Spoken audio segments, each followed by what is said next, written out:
Saya merupakan seorang streamer pemain video di media sosial. Pendapatan tak boleh ke saya mohon. Okey tuan-tuan, kadang-kadang saya tengok ada TikTokers income dia daripada TikTok sampai ke 30,000 dan ada juga streamer-streamer di sosial media di platform lain dengan pendapatan yang banyak tuan-tuan. Adakah anda boleh untuk mendapatkan dana? Jawapannya boleh sekiranya anda masukkan dana itu ke dalam akaun syarikat anda, anda dikira sebagai seorang peniaga.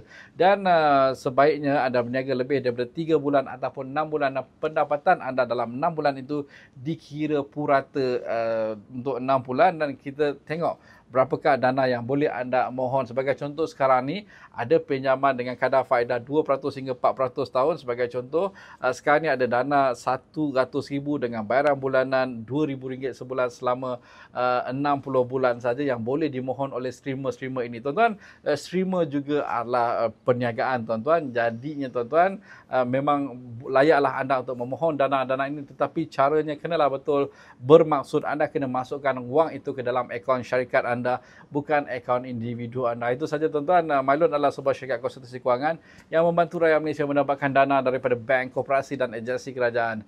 Dan seperti biasa dengan MyLoan, pinjaman anda menjadi lebih mudah. Assalamualaikum, salam sejahtera dan jumpa lagi.